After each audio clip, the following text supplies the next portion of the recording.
22শে জানুয়ারির পুণ্যক্ষণ অযোধ্যা রাম মন্দিরে এখন চূড়ান্ত মুহূর্তের প্রস্তুতি। উত্তরপ্রদেশের অযোধ্যার সঙ্গে যেমনটা বলছিলাম, হুগলির চন্দননগর তার যে নিবিড় যোগসূত্র, আলোকসজ্জা শিল্পকর্মে সেই যোগসূত্র গড়ে উঠেছে।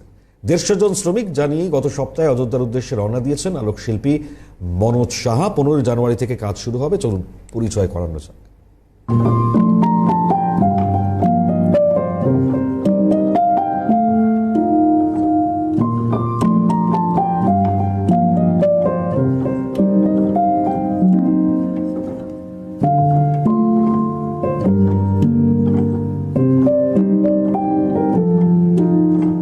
5 বছর ধরে অযোধ্যার রাম মন্দিরে আলোর কাজ করছেন চন্দননগরের আলোকশিল্পী মনোজ সাহা। 22 তারিখের অনুষ্ঠান উপলক্ষে নতুন বরাত পেয়েছেন তিনি। তাই গত সপ্তাহেই 150 জন শ্রমিককে নিয়ে রামরাজ্যে পাড়ি দেন তিনি। ভগবান রামের ওপর অযোধ্যা 10